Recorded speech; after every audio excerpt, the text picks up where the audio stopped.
Boker Tov, mes amis. Le cours Leilou Nishmat. Simcha Bat Esther Nishmata Began Eden. Amen. Alors, écoutez bien ce qu'on va dire aujourd'hui, c'est magnifique. Très important, très important, très important. Parashat Mishpatim, vous savez que la paracha, elle va parler, donc au départ, des lois des serviteurs juifs et servantes juives. Quand la Torah, elle va parler des servantes juives, donc il y a écrit comme ça.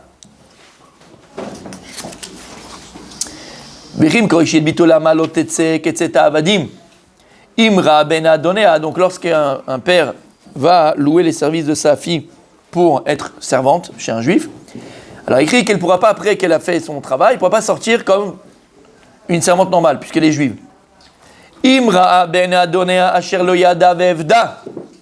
Donc si maintenant Ra ben Adonea, donc son patron, ne l'a pas épousée, parce que c'était bien que en fait cet homme-là, d'accord, épousait cette jeune fille. Maintenant il ne veut pas l'épouser. Loyada vevda, donc il va racheter, on va la racheter. Attention, il n'aura pas le droit d'entre guillemets de la revendre à un peuple étranger, donc à des non-juifs. Il ne peut pas la vendre à des non-juifs.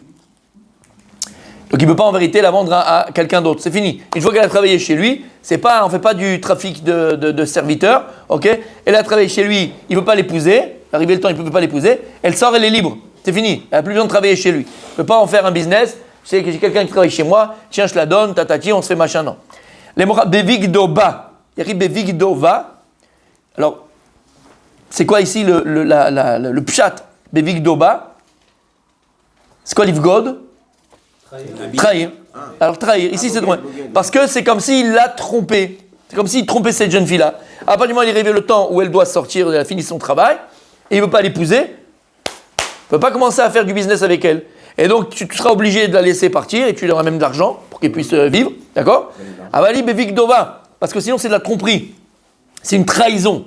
Bevigdoba. Parce que sinon c'est une trahison en elle. Tu la trahis. C'est clair?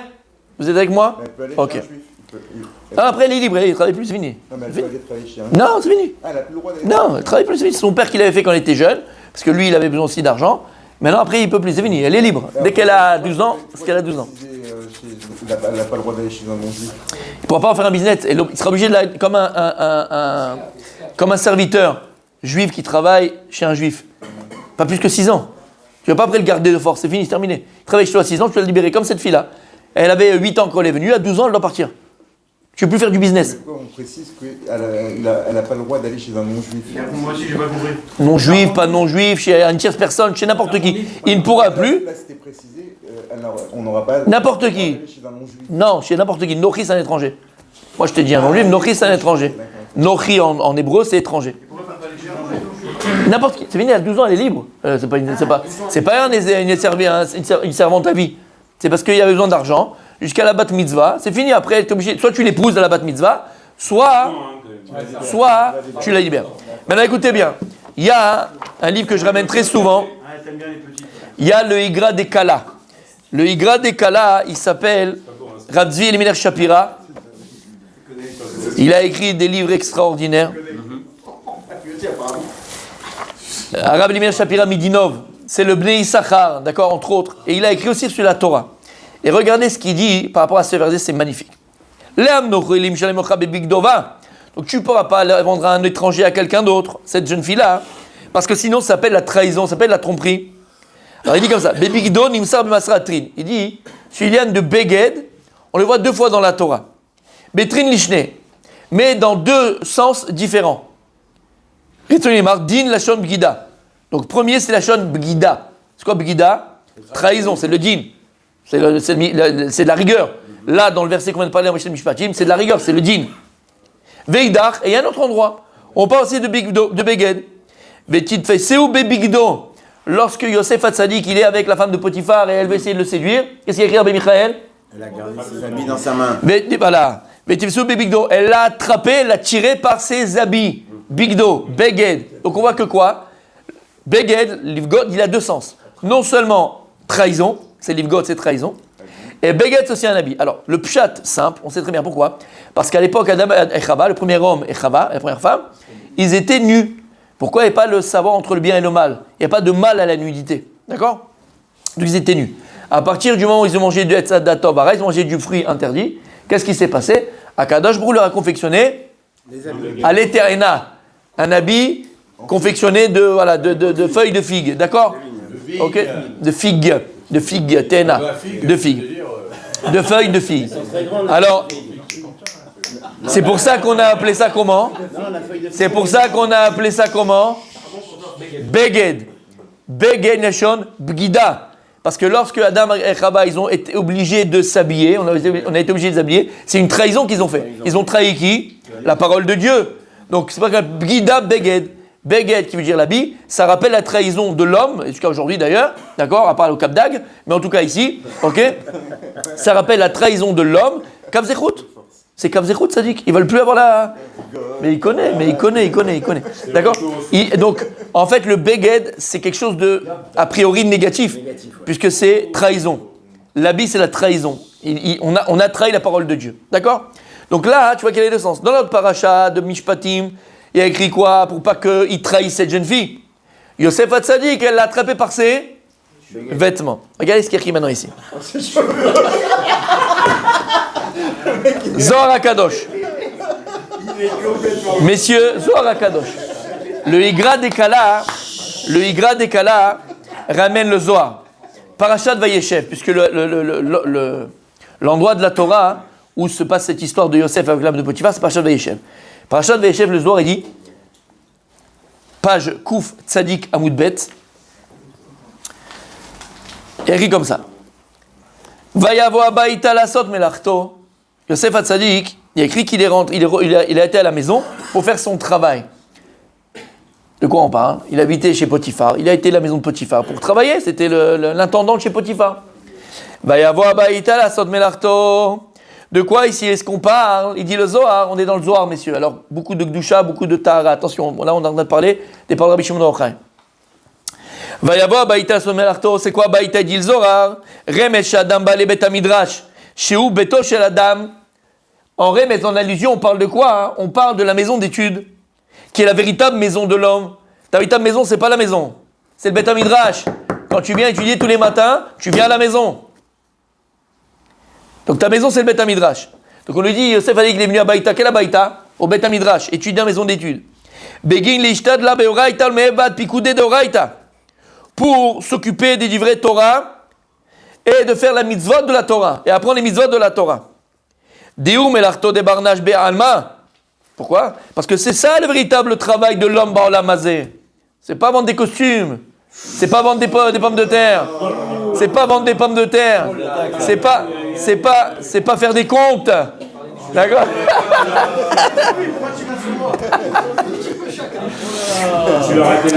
Le véritable melacha d'un homme, la véritable melacha d'un homme sur terre, c'est quoi mon tzaddik?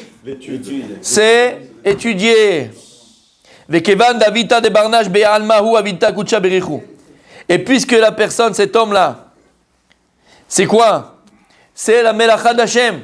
Ton travail, c'est le travail d'Hachem. Tu dois être fort, puissant, comme le lion, dans tous les domaines. Begin de la ishlot alo isitra chara, vela acha, vela yachi le miftele. Pourquoi?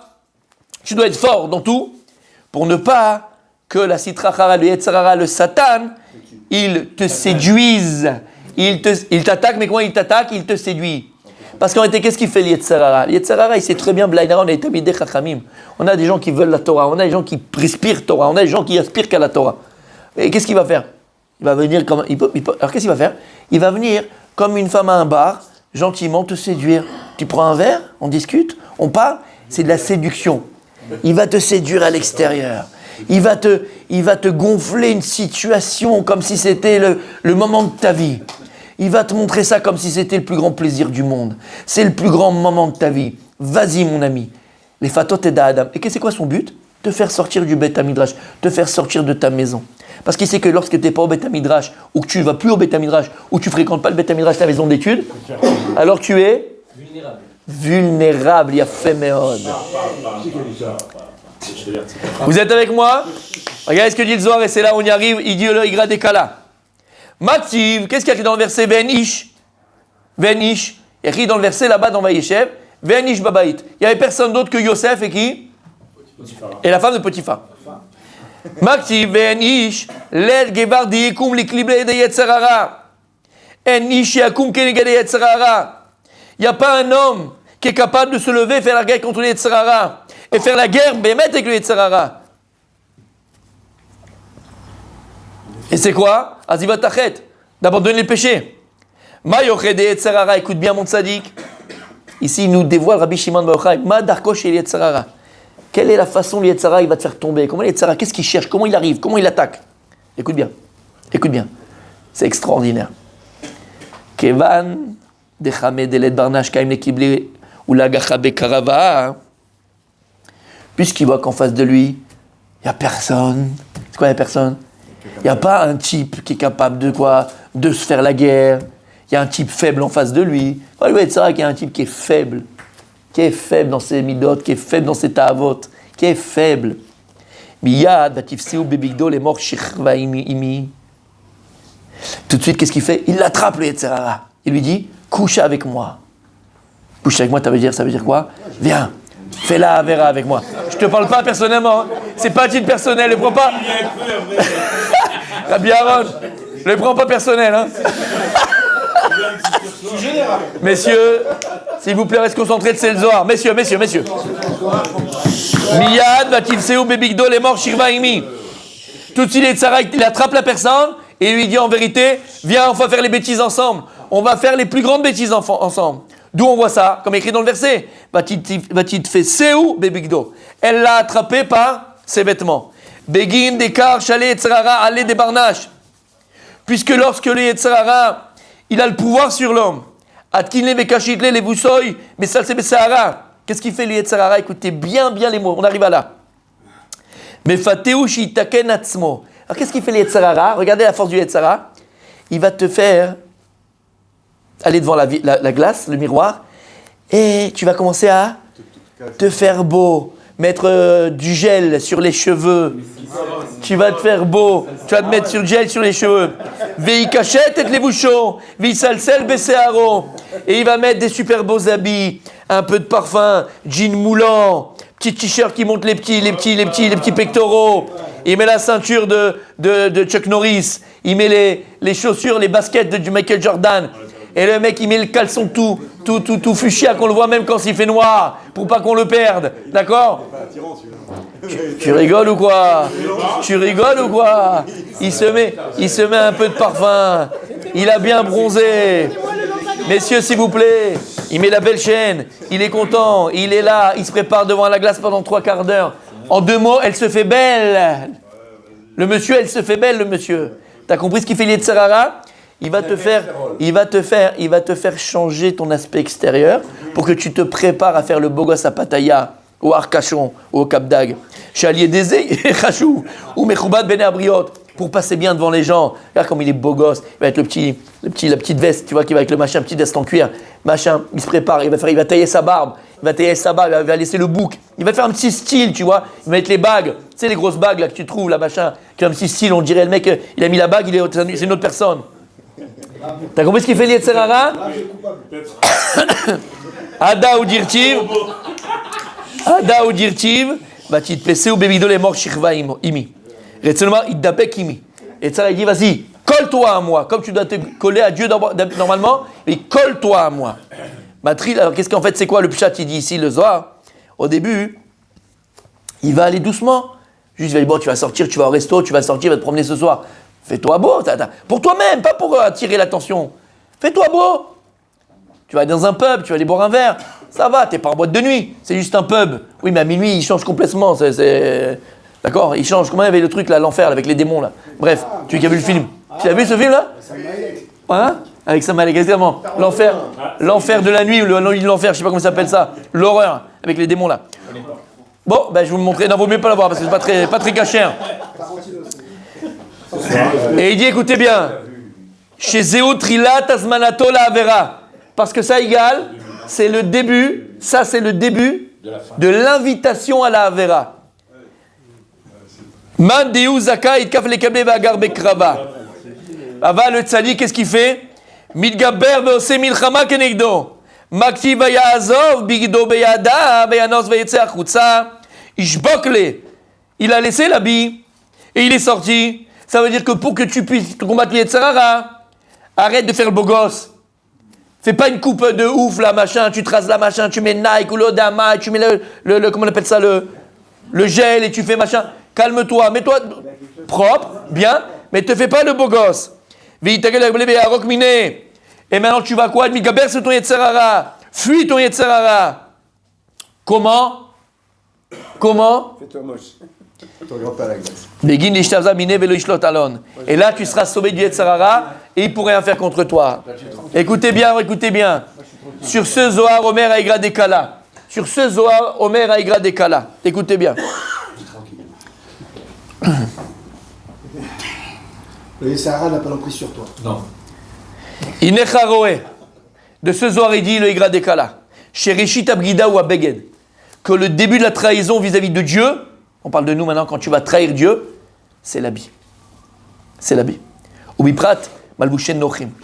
À plus forte raison, les habits d'égoïm. Messieurs, ce que nous dit le Zohar, c'est que l'habit, fait le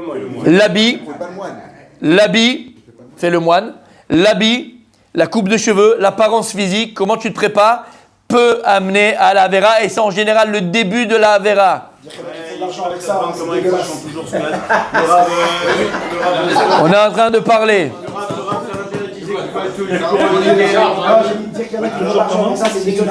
Ah, quand on veut pas voir le Hémet, messieurs, c'est dur. Mais si maintenant tu vas en vacances et tu fais tes péotes comme ça. D'accord? T'as compris? Mechila. Et tu as tes tzitzit comme ça, et t'es avec ton costume noir, et t'es avec ta barbe, et t'es avec ta kippa grosse qui fait ta tête grosse comme ça. Eh ben si tu vas fauter là-bas, mon ami, t'es un tueur atomique. D'accord? Je vais t'expliquer pourquoi. Il dit ici, Birklal, merci mon salut. Il te dit, tu sais pourquoi? Birklal, les gens ne vont même pas s'approcher de toi. Qui? Une femme, elle va venir t'aborder dans la rue. Personne. Non, ça dit. T'as compris? Personne. Pourquoi? Bon, t'as une apparence de machin, on va même pas essayer. Au contraire, on va venir te poser des questions sur Shabbat, la halakha, le machin. Mais personne ne va venir t'embêter. T'as compris ce que ça veut dire? Le début, écoutez bien parce qu'on a rigolé, mais Béhémet, le message il est puissant. C'est-à-dire qu'en vérité, si tu veux vraiment te protéger, si tu vas à Paris, tu vas en France, tu vas n'importe où tu vas en vacances, tu veux te protéger contre la Avera, fais-toi un look. Non, c'est pas moche, tu devrais être propre. Mais fais-toi un look religieux. D'accord, avec les belles péotes, une belle barbe, une grosse kippa noire, avec des tzitzit. Michlal, tu vas les faire, ils vont se sauver. Qui va venir voir entrer? Personne. T'as compris? Alors que, on le sait tous, messieurs. On a eu 10 ans, on a eu 10 ans, on a eu 15 ans, on a eu 20 ans, et Baruch Hashem, on a 40 et 45 ans, et 98 ans, et 150 ans. Baruch Hashem, d'accord? Mechila, ok?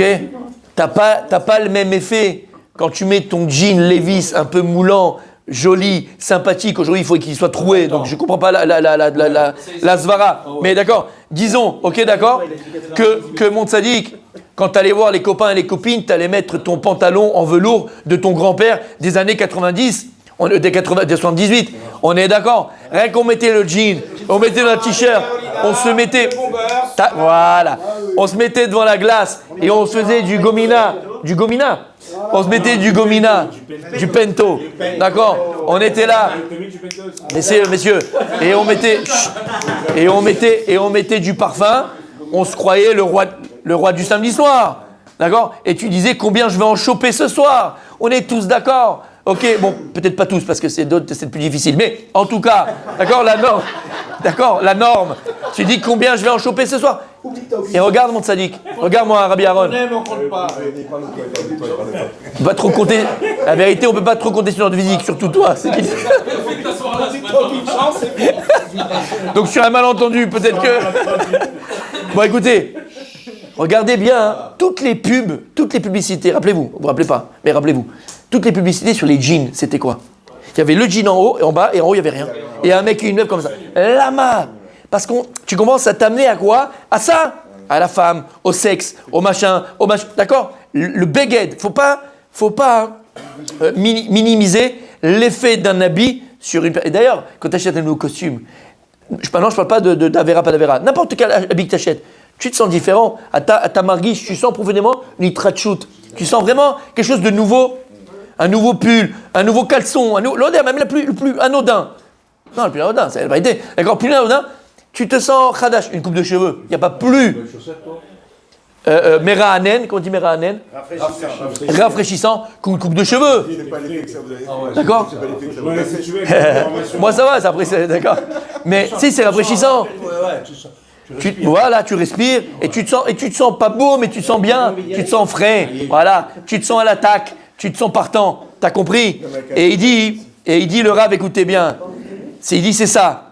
Shereshit Abgida ou Abeged. Le début de la trahison envers Dieu, c'est l'habit. Le début de la trahison, le début de la Avera, c'est l'habit, messieurs, c'est l'habit. Et oui, c'est le Beged. Et on l'a expliqué et on l'a dit, Nachon, ok? Et donc il dit comme ça. Ubiprad Malouché Nochim. Il dit c'est en plus forte raison les habits des Goïm, quand tu es habillé par le Goïm. Et il dit c'est pour ça que regardez la force du Ham Israël. Qu'est-ce qui nous a sauvés d'Égypte? Parce qu'ils ont gardé un habit juif. Et il dit et qu'est-ce qu'il a fait l'habit? Tout le reste. Ils n'ont pas été avec des Égyptiennes. C'est les habits qu'ils ont protégés de ne pas aller avec les Égyptiennes. Parce qu'une Égyptienne, elle voyait un juif, il avait le frac, le truc, la chalouk, comme à Tunis ou comme en Europe, avec le tzitzit, avec le collant ou avec le shtreimel, l'autre avec le truc là des Sfaradim. Comment? C'est esclave. Mais alors, tu avais des très beaux esclaves, pas du tout. Et bien au contraire. Bien au contraire. Bien sûr que c'est FKR. C'est FKR, j'en fais ce que je veux, c'est mon homme, c'est mon homme à tout faire. On va avec Yosef d'ailleurs. C'était comme ça. Donc en fait, qu'est-ce qu'ils ont protégé de ne pas faire la verre avec des Égyptiennes? C'est parce qu'ils ont gardé leur habit. Et je te dis franchement, Béhémet, hein, fais une fois l'expérience. Quand tu pars en vacances ou tu es tout seul à Paris, tu vas pas mettre les habits que tu as d'habitude avec ton jean, ton truc, tes machins, tes Nike et tes trucs, ok? Tu vas mettre un costume noir, une chemise blanche, tu laisses tes tzitzit dehors, tu vas aller chez le coiffeur juste avant de partir, tu laisses tes périodes grandes comme ça et tu changes ta kippa. On va voir si tu as le même effet quand tu passes dans la rue.